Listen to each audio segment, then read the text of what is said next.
What's up guys, welcome back to another video. Hope you're doing well today and welcome to 2023 Dreamland Motocross created by T-Bell. Now I did have the opportunity to play this track a little bit early, but unfortunately it was whilst I was away for a week. So better late than never, I suppose. I've seen nothing but good things been said about this track. Like, I don't think I've seen one negative comment whatsoever. I've really been enjoying the Supercross tracks that T-Bell's put out as of late, so I'm hoping that there'll be some more enjoyment made out of this one. And Dreamland, I've not watched any up-to-date Dreamland videos at all. I did play it in Sim, where there was a Sim version of it released years and years and years ago, so I'm sure it's a lot different now than it was back then, but nonetheless it looks like a track where you can haul absolute booty cheeks and hopefully get extremely upside down as well. And I kind of need all the Yamaha 450 practice I can get at the moment, if I'm completely honest with you, so let's try and spin some laps, see how it goes, and hopefully have a lot of fun whilst doing it. So one thing that I always found myself complimenting T-Bell on his Supercross tracks were the way he built his jump faces. For whatever reason, they just felt really nice and flowy. They had a good amount of pop to them. Never got any weird and wonderful MX Bikes physics at all. And so far, so good. I'm seeming to get quite lucky over a lot of these jumps with the timing of them. I do always struggle when it comes to like massive jumps like this in this game, because I like whipping everything. You know, if there's a big jump, I don't want to just be straight airing it. I like getting as sideways as I can, but more often than not, I'll whip either too much or not enough, so my bike isn't straight by the time it comes comes to land. Alternatively, where these jumps are so big, a lot of them are quite blind, so it's hard to know just how big they are. So a lot of it's done by feel, but I have faith in T-Bell as a creator that he can get the jump sizes really, really good. And I know, I think I've been through it already actually. I know there's a separate like sandy section around around this track as well, around Dreamland. For some reason, as soon as I saw the track, for whatever reason, my TikTok algorithm at the moment is absolutely screwed, and I just get so many weird and wonderful memes, and I keep getting that one with like kids just singing "Dream on, dream on." So I'm probably going to just title the video that. I'm sure one or two people will get the reference, and I'll probably slip the audio clip in here as long as I don't get bloody copyrighted for it. So you know, probably about 2 weeks ago at this point, I done a live stream where I didn't really talk throughout it at all. It was just like not an ASMR stream, but it was just me keeping to myself, playing really late at night, and just thought I'd throw it on if anybody wanted to watch some gameplay. I, at the very end of it, as requested by Mr. Soru, I put on "Jesus Christ is my neighbour." Let me replace the N-word with a nicer word. And it's like a complete meme song, you know, God knows how old it is, but that actually got copyright striked, and I have no idea why. I had no idea that it was like a legit protected thing, like a proper meme song, but I'm just gonna go to the point now of never playing any music in any of these videos unless it's all part of like the Monster Cat Gold subscription that I've got. You'll find that the music that I play in the background of my live streams, that's all I've all paid for that, so that's why I just have those same ones on loop all the time, because they give this illusion. It's like, oh, you get all these songs copyright free, you can play them on your YouTube and Twitch, blah blah, and then you pay for it, and it's like, well, a good 97% of these songs are just absolute garbage, and you wouldn't want to play it in a stream or video. Oh, is that blimp moving? Hang on, how do I look up? There we go, let me see, is it moving? It is! That's it. I didn't even notice that. I didn't know that was a thing. Very cool. Nice little touches right there. And I've got the erode on 1.4. I'm pretty sure I put it on 1.2, but then I loaded into the track and it said 1.4, so just MX Bikes things, we'll take it, I'll accept it. And if I ride over the rut that I've made, it doesn't... Didn't know the stakes have collisions. Hang on, do they all have collisions, or just this one stop you cutting the track? What's happened? Hang on, let me spin around. I kind of jumped across here by mistake. I have no idea. Oh well. Either way, there's some sort of collision there to stop you cutting, which is nice. Again, nice little extra touches. I mean, in terms of environment, it's just a shit ton of trees, which I suppose it gives it a nice, like, enclosed feel, but you can still see like all the way through. I'm sure in my opinion, you get them like really massive lines of 2D trees rather than the 3D ones. That might be good, like bordering the entirety of the track so you can't see out into the wilderness, into the beyond, just to make it feel that little bit more private and enclosed. And this is the sand bit I'm on about. A bit of a staple of Dreamland, at least from what I have seen. Bear in mind, it's been a very, very long time since. Oh, survive that, please. Thank you. And I just want to like praise to Mr. Reapdock for throwing this Yamaha suspension out there, because in terms of consistency, I've been absolutely loving it. If anybody stopped by my Oakland EU live stream, you would have seen that. Oh, I forgot the third lap in a row that I've completely messed that up. Should I turn around and do it again? There's 100% you can step all the way up and over that.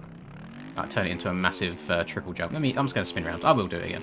Let's go over in this direction. We'll hit all the sand again, and it'll be fine. Hopefully there's no collisions on this orange markers, banners, fencing, whatever you want to call it. There's not. Lovely stuff.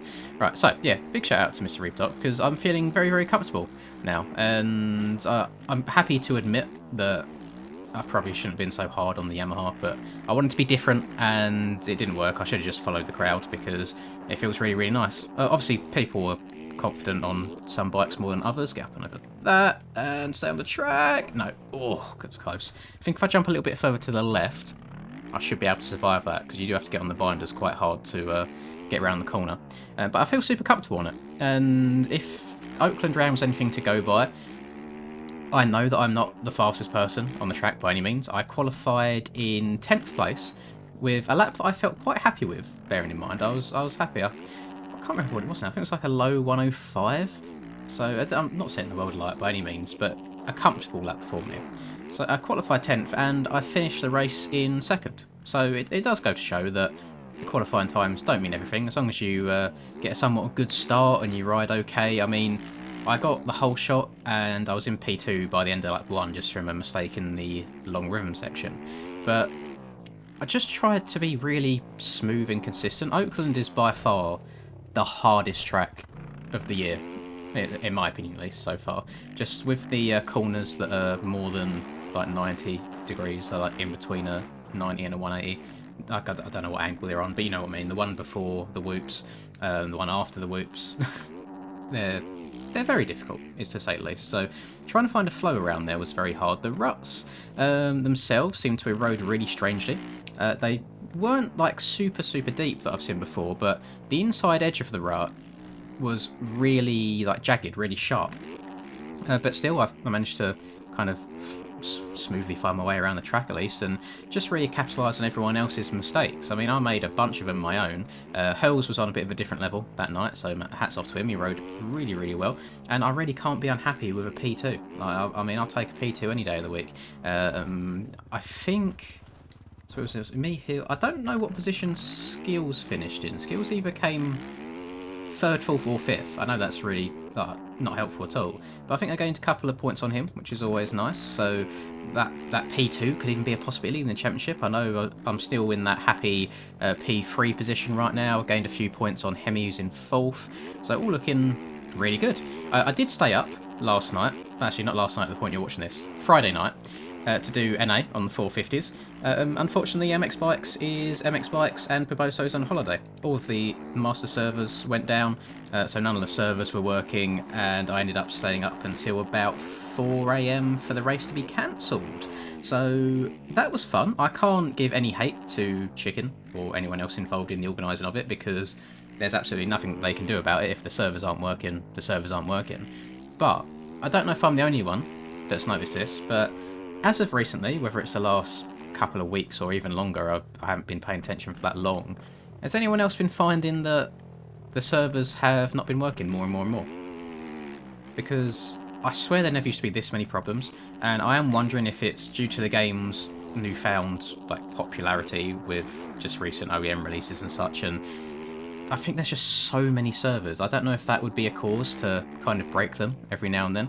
Obviously, we've got all of these for PT servers now. We've got all the weird and wonderful, like, unique individual people's deadies. And there's just, I wonder if it's too much for the game to handle. And I don't know how all of the behind-the-scenes MX Bike stuff works with all those servers being displayed. But it was very frustrating, to say the least. I know that when the heat races went up, you'd have like a 10-second gap every now and then on when you could join and when the servers would show up. So there was a bunch of us in, and we was waiting so long that eventually we just started riding around the track itself, which felt so illegal to do, because it's just something that you don't do on race nights, is ride the track before a heat's meant to start. Just because of the erode, and it's like in the rule book you're not allowed to, and it just, I don't know, it just felt wrong. And everyone in the Discord that I was with at the time completely agreed with that, there was something felt wrong about riding the track before racing it. But overall, I think Stone done a very good job on it. The whoops were hella difficult because of how short the run-up was, but they were the same size as all the other whoops of the year. It's purely based on how much speed you had going into them. So I struggled in those a bit. The triple off the dragon's back I thought was hella sexy. Like, really, really did enjoy that. Forgot what jump I was on. Land it. Oh, that was actually really smooth. I didn't expect it to be that smooth. Jesus. Not downsided this turning jump once yet.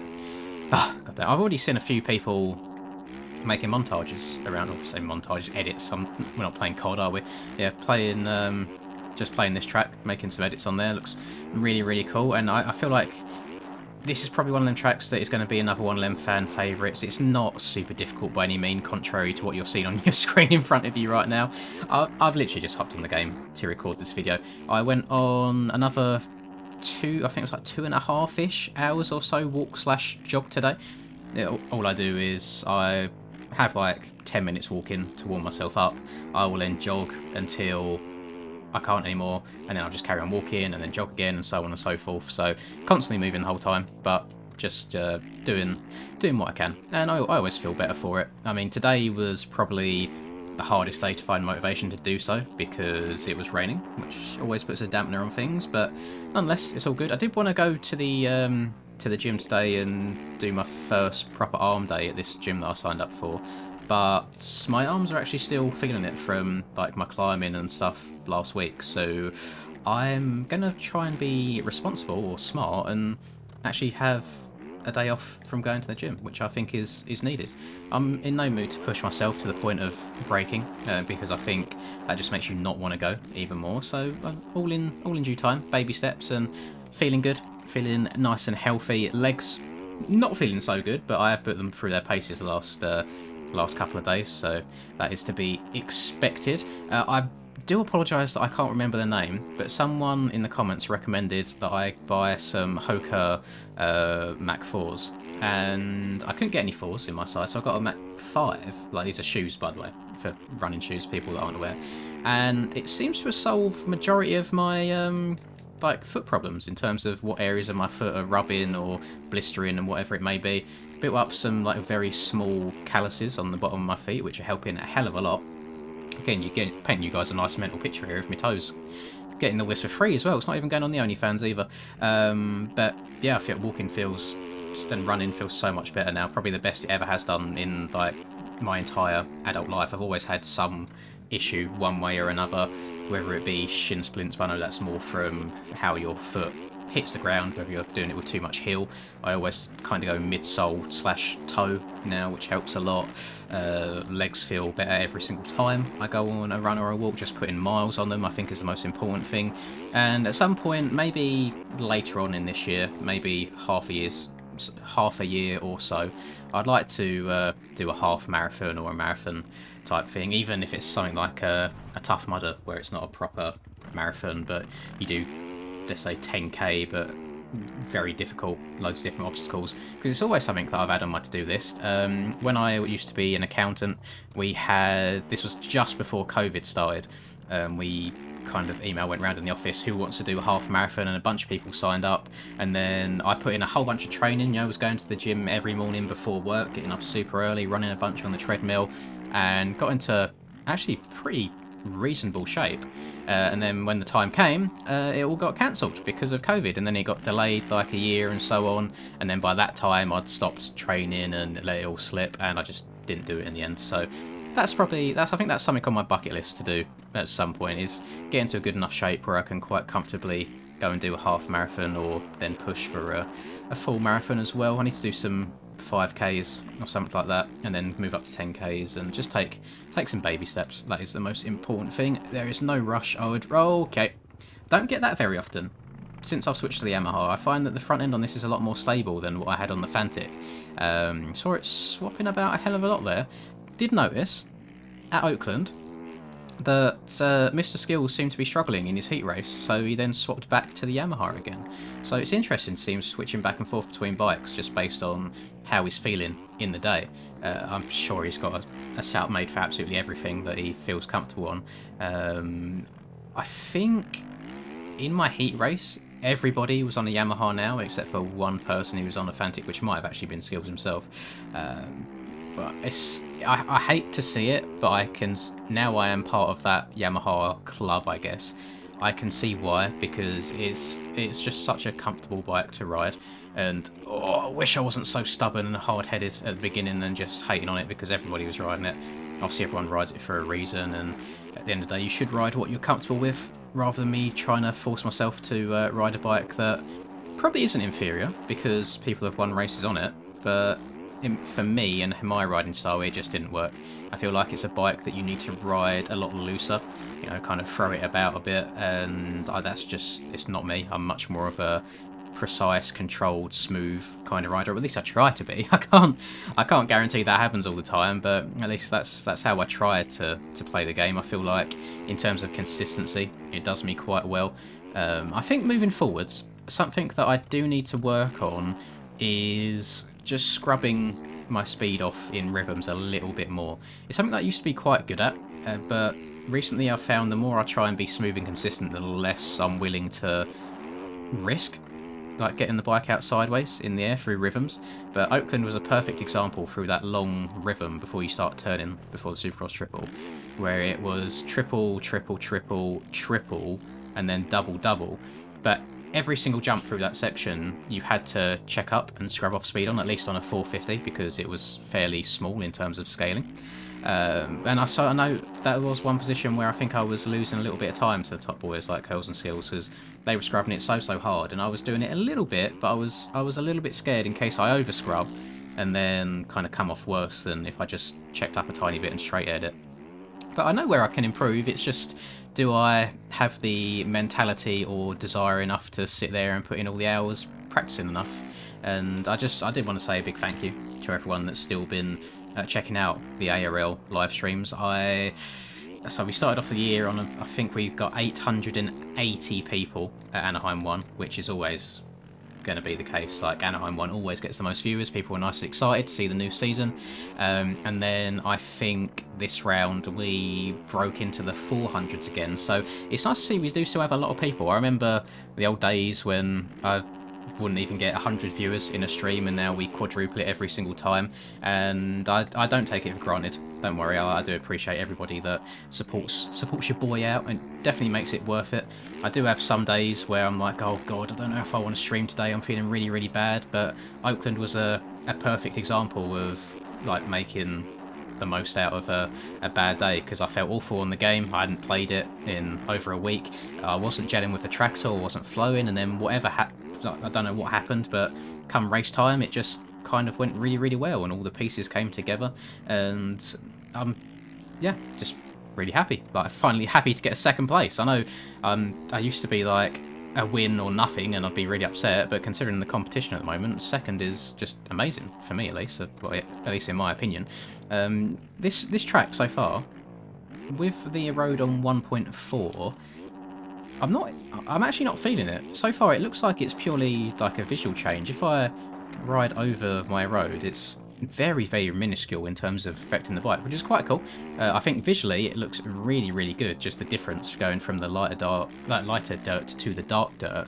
I'm not sure what the timing gates are like in terms of like this, like cheetah lines around here, because there's quite a few corners where I think you could low line or hug a little bit tighter than the inside, where there's no bowels marked off or anything. But I think having bowels around here to stop that would ruin the kind of just the aesthetic of the track. I think the whole point of this is not free riding, if you know what I mean, but you know, just like casual big jumps, fast corners, not too strict.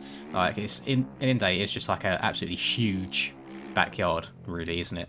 I couldn't imagine having this as like a local track. It would be absolutely insane. Although I couldn't see myself hitting many of these jumps. I'd give that tabletop that I just hit there a go for sure.